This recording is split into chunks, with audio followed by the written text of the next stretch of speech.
destinations are now creating this type of event for a special interest based on some knowledge, and local groups who promote it, because they can then immediately tap into a worldwide network of people who love choral music. And we've used ethnography to explore some of these social worlds, whether it's the sport or choral music or ballroom dancing. We had a good example of that last night. Caroline's telling me I've only got 1 minute, but she knows I'm not going to be finished in 1 minute. Who wants to ask questions? I always have too many slides, you know that. I won't go through these because the dimensions of the event travel careers that we're talking about, that's covered in the book, but it's another example of how you need to develop our own theory, interdisciplinary theory. And I believe this same approach covers all lifestyle pursuits, hobbies, and special interests. And that's, I think, the key point. Where do we draw theory from? Serious leisure, social worlds. Tried to create interdisciplinary theory of our own. And what we found was, using ethnography, that social media do intervene to help create and promote new events and get people interested in going to events. As soon as you start talking to people, they tell you what they're interested in, you want to meet them, and you go to an event which brings people together. We can call that communitas. I'm not going to go through the portfolio stuff because, only 1 minute left. But I do want to say that we have to develop more thinking and research and theory about populations and portfolios. We simply have to move beyond the single event approach to impact assessment and management and marketing, and consider how a destination, a city, is developing cumulative, long-term, sustainable impacts from event tourism. Now, I want to see how fast I'm going here. These are examples from the book. I want them something to read. Yeah, something to read.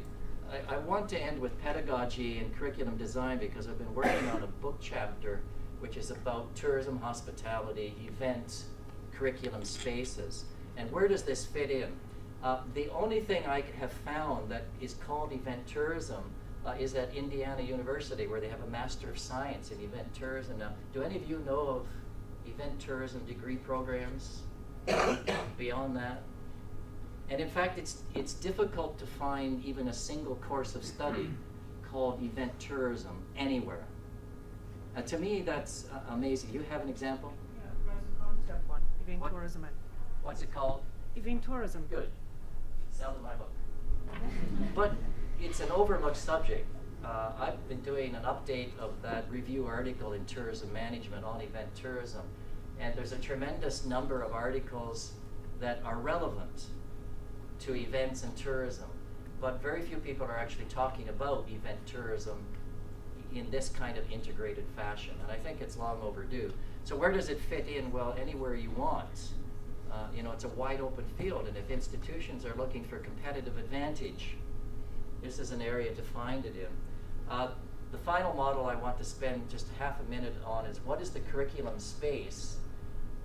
There's 3 dimensions that have been identified for this big study review study that was done in Australia, and there's some theory on each of these. The acting dimension is about professional practice. This is what dominates in event management and event tourism. It's how to do this when you have a job, how to develop it, market it, build it. But we need to also be very concerned about the knowing dimension, which is theory, interdisciplinary theory, and that's what I call the event studies. And then the being dimension is about professionalism, because whatever the specialty, as we send students out into the real world, we need them to have a sense of professionalism, including ethical standards, and they need to be good practitioners fitting into their community, and they need to be philosophic or reflective professionals. And none of this has been developed for event tourism. So it's a wide open field, both in terms of pedagogy and curriculum spaces, that there's very few institutions have gone this path, and I think clearly it's needed. I do give examples of event tourism careers because a lot of them have emerged in the last 10 years. They're quite different careers from event management, including the bidding on events, My former student does that. Here he is in the white hat, Marco Diaco. He now has 3 people working for him within Tourism Calgary. And they bid on events, but they also do feasibility studies, risk assessments. They host the events when they come. They develop strategy for event tourism. If you go into any progressive city in the events field, you're going to find that there are new professionals that aren't from the event management background. Now, they could be. If you added event tourism to event management, that could be their future career path.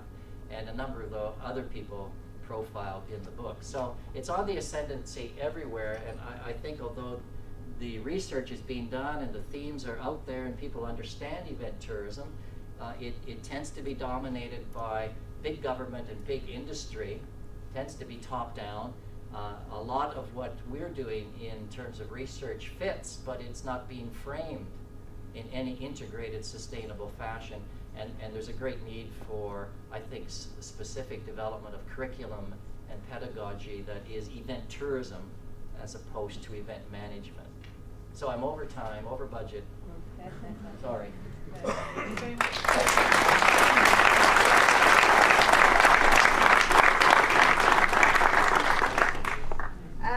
As we know, Don has a lot of research and publications, so to fit all that in Is too much.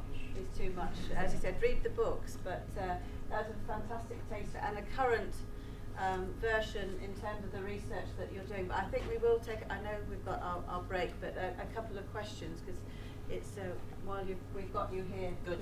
give you the opportunity. Has anyone got a question? Matt, that's why you're standing up ready. Yeah, Don, the interesting thing when you talk about the event tourism body of knowledge, since leisure, we've seen a trajectory within our terrains of fragmentation and protectionism. But you're actually advocating that these guys lay down their guns, Yeah. come together. How realistic is that? Well, I think it comes about not because we think it's a good idea, but because institutions force it. You know, tourism has been in decline in terms of student numbers. Programs have been shut down in various places, including mine at Calgary. It's disappeared completely. Leisure is in decline in many places, and leisure people at Queensland have been forced to become event people. So it happens because of necessity. And all these groups have got to get together, and you know, the next hot thing could be experience design because we all fit.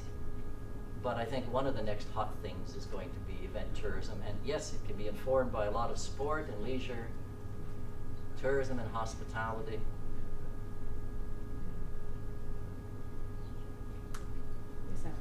Good. Oh, One more, sorry. I was interested in the use of events gone. Sorry, I must have been standing too close to Alistair, the PR guy myself. your voice. Do you want a microphone? No, I'll be okay.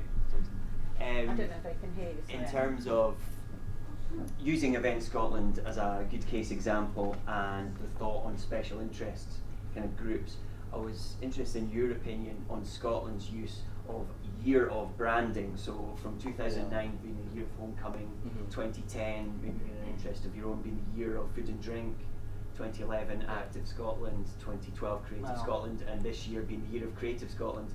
What you think the impact of that is? Other countries have tried this. I know Australia tried years of back in the early 90s, and they invited me out to speak on events and the importance of events in the year of something, and it kind of fizzled. I think if it doesn't result in new events and better marketing of events and the growth of events, so that there's a tangible legacy there, then really it's just another promotion. So they have to structure it to advance from the bottom up the whole event sector that way.